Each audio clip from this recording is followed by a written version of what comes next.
Hello everyone, आप सभी का स्वागत है ऑपरेटिंग सिस्टम के एक नए लेक्चर में। आज हम इस लेक्चर में पढ़ने वाले हैं कि सीपीयू शेड्यूलिंग क्या होता है और हम डिफरेंट टाइप्स के सीपीयू शेड्यूलिंग क्या होती है उसके बारे में जानेंगे और उसके ऊपर जो क्वेश्चंस बनते हैं उसको क्वेश्चंस को किस तरीके से सॉल्व करते हैं हम उस चीज़ के बारे में जानेंगे। सबसे पहले सीपीयू शेड्यूलिंग क्या होता है। सीपीयू शेड्यूलिंग का मतलब ये होता है कि operating system different process operating system के अंदर डिफरेंट प्रोसेस होते हैं। तो सीपीयू किस प्रोसेस को किस तरीके से शेड्यूल करता है कि कौन सा प्रोसेस पहले एग्जीक्यूट होगा, कौन सा प्रोसेस बाद में एग्जीक्यूट होगा, कौन सा प्रोसेस को सीपीयू कब रिस्पॉन्ड करेगा कब नहीं रिस्पॉन्ड करेगा, इसको हम कहते हैं सीपीयू शेड्यूलिंग। मतलब जो सीपीयू है, जो हमारा प्रोसेसर है, वो डिफरेंट प्रोसेस को जो शेड्यूल करता है उसको हम कहते हैं सीपीयू शेड्यूलिंग। ये दो तरीके की शेड्यूलिंग होती है। सबसे पहले इसमें आती है प्री एम्प्टिव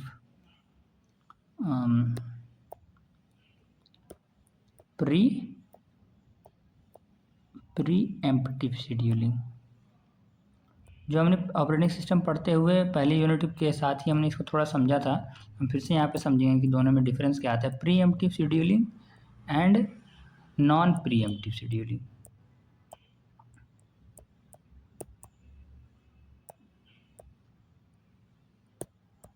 दोनों क्या होता है। तो प्री एम्प्टिव शेड्यूलिंग का मतलब है कि जो प्रोसेस है वो सम यूनिट ऑफ टाइम्स के लिए एग्जीक्यूट होगा, फिर दूसरा प्रोसेस एग्जीक्यूट होगा, फिर तीसरा प्रोसेस एग्जीक्यूट होगा, इस तरीके से होगा।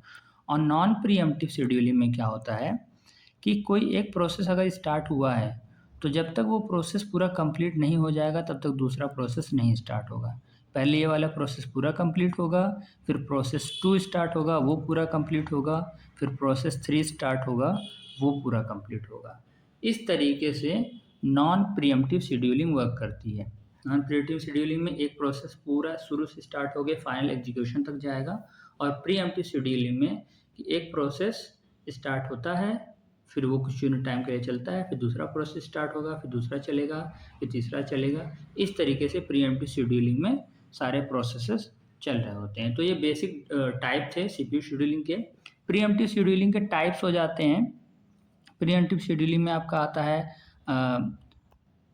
राउंड रोबिन और आता है SRTF, यानी कि shortest remaining time first,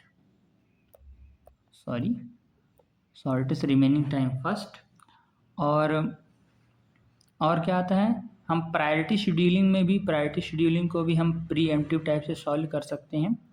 priority scheduling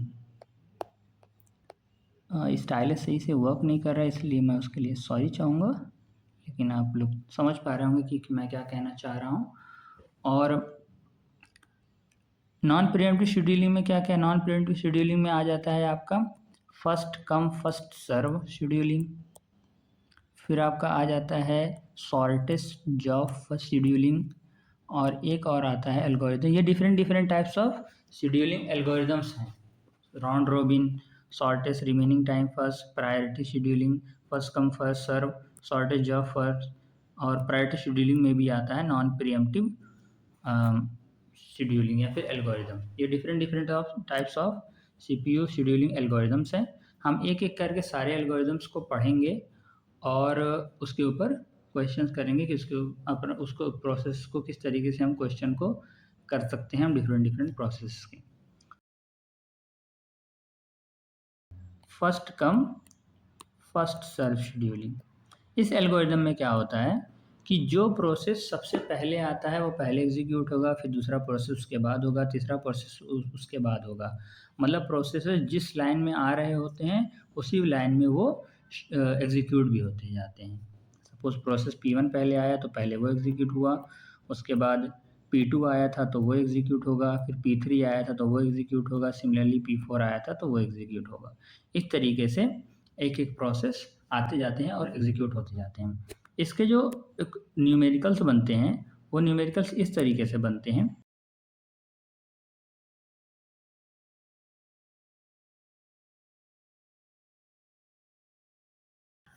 तो हम सीपीयू शेड्यूलिंग एल्गोरिदम में जो सबसे पहले एल्गोरिदम पढ़ने जा रहे हैं वो है first come first serve algorithm. First come first serve algorithm it is a type of non preemptive algorithm कि एक प्रोसेस स्टार्ट होगा तो वो पूरा कंप्लीट होगा, उसके बाद दूसरा प्रोसेस स्टार्ट होगा। और first come first serve algorithm में ये होता है कि जो प्रोसेस पहले आया होता है वो पहले एग्जीक्यूट होता है, उसके बाद जो प्रोसेस आया वो एग्जीक्यूट होगा। मतलब प्रोसेस जिस सीक्वेंस में आ रहे होते हैं वो उसी सीक्वेंस में एग्जीक्यूट होते जाते हैं। इसके अंदर जो क्वेश्चन बनता है वो इस तरीके से बनता है कि हमें क्वेश्चन में प्रोसेस आईडी दी हुई होगी, हमें अराइवल टाइम दिया होगा और हमें दिया होगा बस टाइम। जब हमें प्रोसेस आईडी दी हुई है, अराइवल टाइम दिया हुआ है, बस टाइम दिया हुआ है, ओके। और हमें उसके बाद इस टेबल को कंप्लीट करना होगा, हमें कंप्लीशन टाइम निकालना होगा, TAT यानी कि टर्न अराउंड टाइम निकालना होगा और वेटिंग टाइम निकालना होगा। जब ये निकल जाता है तो हमसे क्वेश्चन में पूछ रहा होता है कि निकाल के बताओ एवरेज TAT यानी कि एवरेज टर्न अराउंड टाइम, और हमें ये निकाल के बताओ कि एवरेज WT यानी कि एवरेज वेटिंग टाइम, ठीक है। हमें कंप्लीशन टाइम निकलता है किस तरीके से। कंप्लीशन टाइम निकालने के लिए हम एक चार्ट का यूज़ करते हैं जिसको हम बोलते हैं गैंट चार्ट। गैंट चार्ट को हम किस तरीके से बनाते हैं, जो हमारा प्रोसेस है वो सबसे पहला प्रोसेस 0 सेकंड पे अराइव हुआ, P1 प्रोसेस जो है वो 0 पे अराइव हुआ और वो प्रोसेस कब तक चला, 3 सेकंड तक चला, ओके। तो मैं यहाँ पे पूरा चार्ट कंप्लीट करता हूँ कि 3 सेकंड तक पहला प्रोसेस चला, उसके बाद फिर दूसरा प्रोसेस आया, वो अगले 3 सेकंड तक चला, यानी कि P2 अराइव हुआ और अगले 3 सेकंड के, यानी कि पहले 3 सेकंड एक प्रोसेस चला, फिर अगला प्रोसेस अगले 3 सेकंड चला, यानी कि टोटल टाइम हो गया 6 सेकंड। फिर हमारा P3 प्रोसेस आया, P3 प्रोसेस कितने टाइम तक चला, वो सिर्फ 1 सेकंड तक चला, यानी कि जो बस टाइम का मतलब होता है कि वो प्रोसेस कितने टाइम तक चला है। तो सपोज 1 सेकंड में हम कोई भी यूनिट यूज़ कर सकते हैं, हमने 1 सेकंड बोल रहे हैं क्योंकि वो 1 यूनिट ऑफ टाइम के लिए चला, हम लोग इस तरीके से बोल सकते हैं। तो ये हुआ कि ये 7 तक चला। फिर प्रोसेस P4 आया, प्रोसेस P4 चलेगा हमारा 4 यूनिट के लिए, यानी कि 11 तक चला। फिर हमारे लास्ट में है प्रोसेस P5 और ये चलेगा आपका 2 यूनिट यानी कि 13। तो इस तरीके से हमारा गैंट चार्ट बनता है। जब एक बार हमारा गैंट चार्ट बन के तैयार हो जाता है तो फिर हम उसके बाद फिर हम इसी से हम कंप्लीशन टाइम वाले टेबल को फिल कर रहे होते हैं। कंप्लीशन टाइम क्या होता है कि ये जो इस तरीके से टेबल बना, तो अब इसके बाद ये जो टाइम है यानी कि P1 के बाद ये वाला टाइम, P2 के बाद ये है, P3 के बाद ये इसका क्या होता है, CT यानी कि कंप्लीशन टाइम होता है। तो हम P1 में क्या लिख देंगे, हम P1 पे लिख देंगे 3, P2 पे हम लिख देंगे 6, P3 के साथ हम लिख देंगे 7, P4 के साथ लिख देंगे हम 11 और P5 के साथ आ जाएगा 13, ओके। तो इस तरीके से हमारा CT निकल गया। वंस हमारा CT जब एक बार निकल गया तो हमें क्या निकालना है, TAT यानी कि टर्न अराउंड टाइम।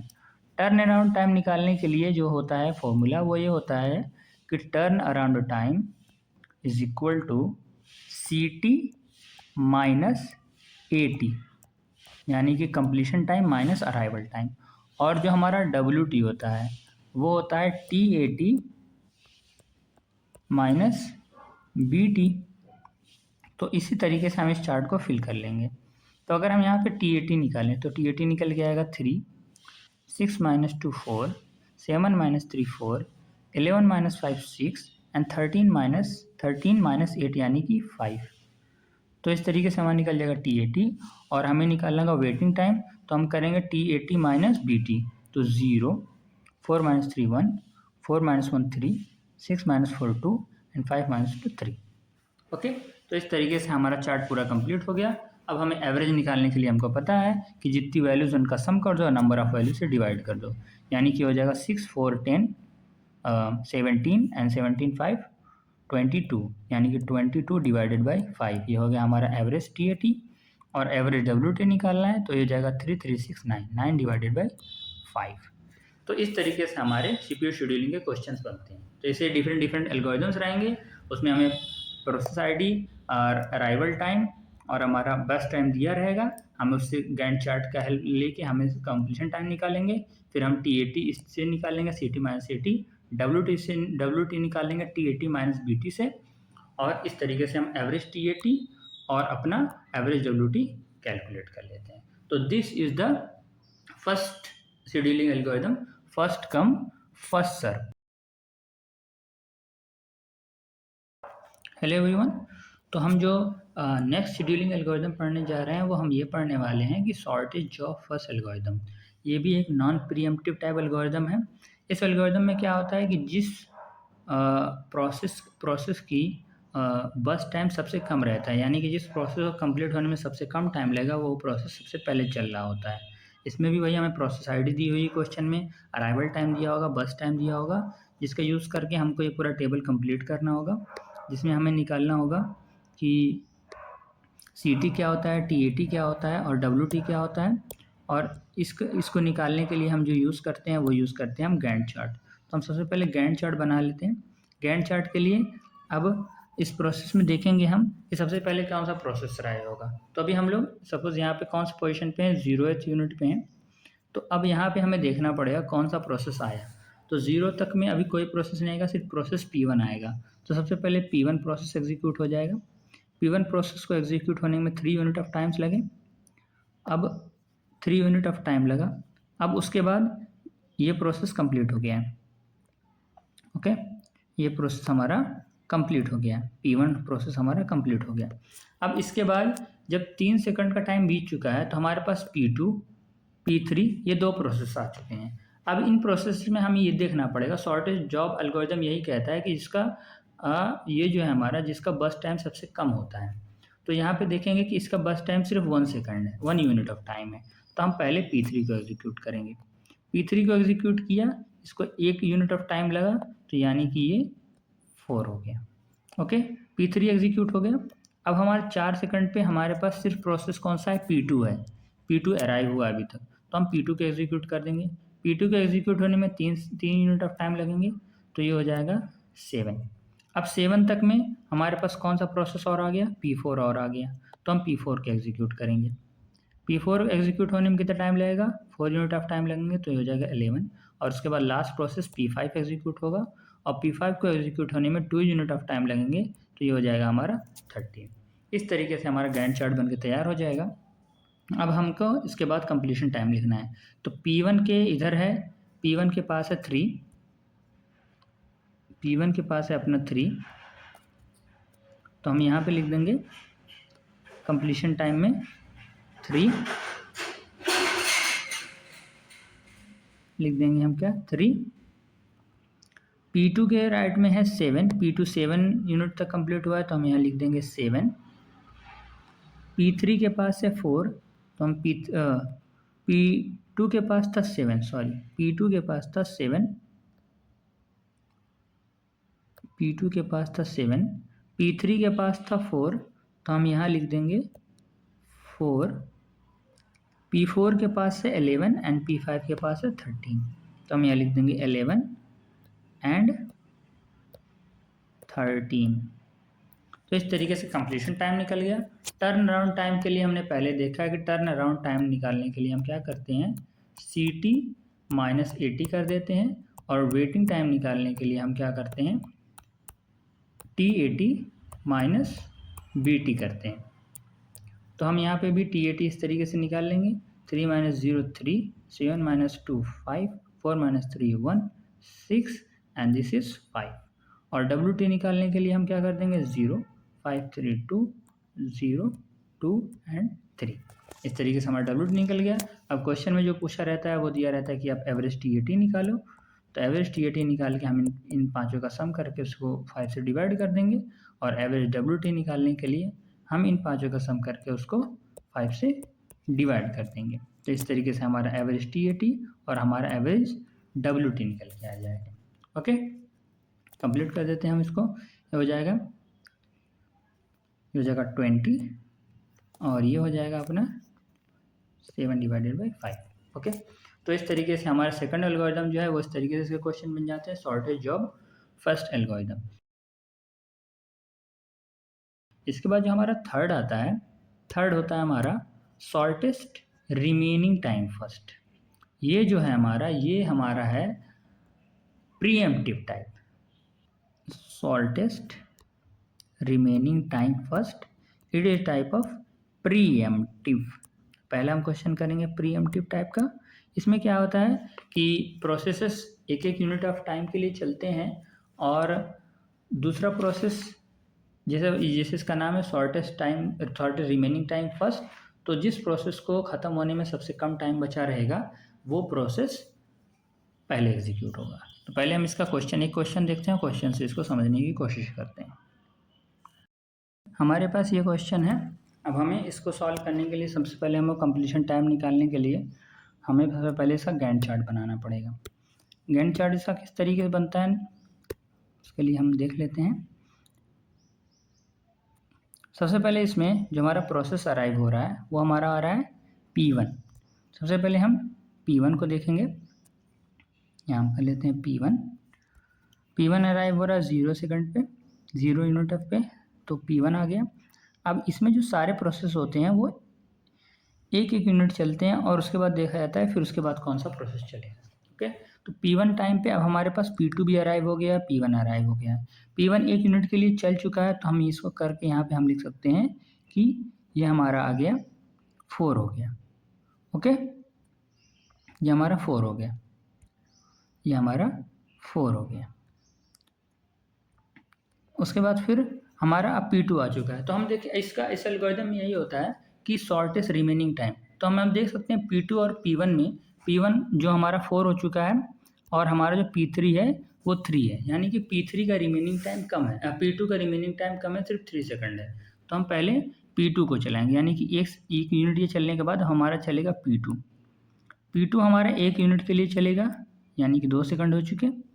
अब ये भी कट के कितना हो गया, 2 हो गया। ओके, अब यहाँ पे क्या होगा कि अब 2 सेकंड पे P3 भी हमारा अराइव हो चुका है। अब इसमें इन तीनों में देखा जाए किसका सबसे रिमेनिंग टाइम सबसे कम किसका है, तो हमारा P2 है। तो P2 हमारा एक बार और एग्जीक्यूट होगा 1 सेकंड और के लिए। तो ये जो हमारा 2 था ये हमारा बन जाएगा 1 सेकंड और चलने के बाद 3। उसके बाद अब ये हो चुका है 1। अब 3 पे भी कोई नया प्रोसेस अराइव नहीं है, यही 3 है, इसमें P2 का भी रिमेनिंग टाइम सबसे कम है, तो ये हमारा हो जाएगा 4।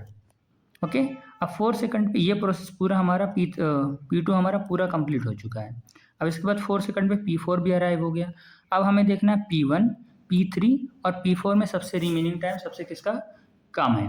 तो हम देख सकते हैं कि P4 का जो है P4 का रिमेनिंग टाइम सबसे कम है, तो P4 हमारा एग्जीक्यूट होगा। P4 एग्जीक्यूट हुआ, ये 5 हो गया। P4 हमारा एग्जीक्यूट हो गया, ये भी कंप्लीट हो गया। तो अब हमारे पास कौन कौन से प्रोसेस बचे, P1 बचा और P3 बचा।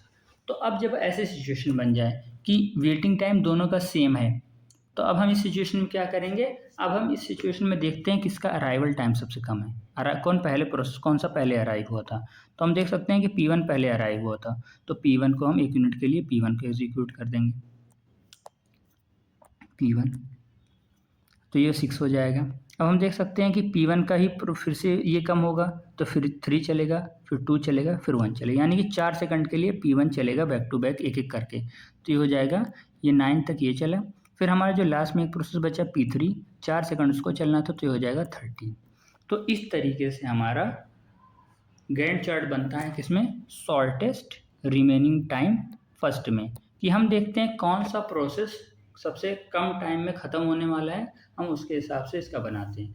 और अब हमें इसका कंप्लीशन टाइम फिल करना होगा टेबल में।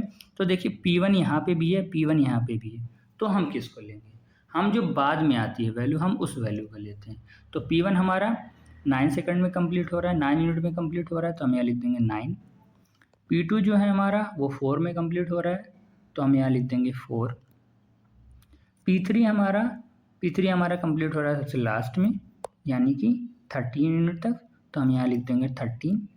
और जो हमारा P4 है वो कंप्लीट हुआ है 5 तक, तो हम यहाँ लिख देंगे 5। तो इस तरीके से ये होगी इस completion time. Turn around time के लिए हम जानते ही हैं, टर्न अराउंड टाइम हमारा होता है CT माइनस AT, और हमारा WT जो होता है वो होता है हमारा TAT माइनस BT। तो इस तरीके से हम इस टेबल को ही फिल कर लेंगे। तो हम यहाँ TAT निकालेंगे, तो TAT मान निकल के आएगा 4 अब ये जो ये सारे नंबर मैंने लिखे थे, इसको हमारे समझने के लिए असल में वैल्यू यही होती है 5 3 4 1। तो अब हम यहाँ पे 9 माइनस 0, सॉरी यहाँ पे आ जाएगा 9, 4 minus 1 3, 11 and this is 1। Okay, और डब्ल्यू टी हमारा निकल के आ जाएगा 4 0 7 एंड 0। ओके, इस टेबल में हम एक और चीज़ निकालते हैं, वो हमारा होता है रिस्पॉन्स टाइम। रिस्पॉन्स टाइम का मतलब ये होता है कौन से प्रोसेस को सीपीयू ने कितनी देर में रिस्पॉन्स किया। सपोज ये 0 सेकंड पे आया और P1 प्रोसेस को सीपीयू ने 0 पे ही एग्जीक्यूट किया, तो हम इसको इस तरीके से निकालते हैं, जो यहाँ पे है इस वैल्यू को 0 माइनस 80, तो ये 0, इसका रिस्पॉन्स टाइम 0 होगा। P2 हमारा 1 पे सीपीयू ने उसका रिस्पॉन्ड किया और 1 पे ही वो अराइव भी हुआ था, तो इसका भी 1 माइनस 1 0 हो जाएगा। यहाँ पे हम देखें तो P3 जो हमारा वो 9 पे, और लेकिन सीपीयू पे वो कितने टाइम अराइव हो गया था 2, तो इसका रिस्पॉन्स टाइम कितना हो जाएगा 9 माइनस 2 यानी कि 7, और लास्ट वाले का भी हो जाएगा 0। तो इस तरीके से इस टेबल में एक और चीज़ जुड़ जाती है, उसको हम रिस्पॉन्स टाइम कहते हैं। अब हमारा यहाँ पे एवरेज टी निकल गया, एवरेज डब्ल्यू निकल गया, तो हम टी निकल गया, डब्ल्यू निकल गया, तो हम इसका यूज़ करके हम निकाल सकते हैं अपना एवरेज टी भी निकाल सकते हैं और एवरेज डब्ल्यू निकाल सकते हैं। तो this was about the scheduling algorithm shortest remaining time first. तब तक हमने कौन कौन से एल्गोरिदम पढ़ लिए? हमने पढ़ लिया shortest first come first serve, shortage of first और शॉर्टेस्ट रिमेनिंग टाइम फर्स्ट। इसमें दो थे हमारे, जो पहले दो थे वो नॉन प्रीएम्प्टिव टाइप थे, और ये वाला हमारा था pre-emptive type of algorithm. So this is the algorithm. इसके बाद एक दो एल्गोरिदम और बचते हैं, हम उसको इसके बाद पढ़ेंगे।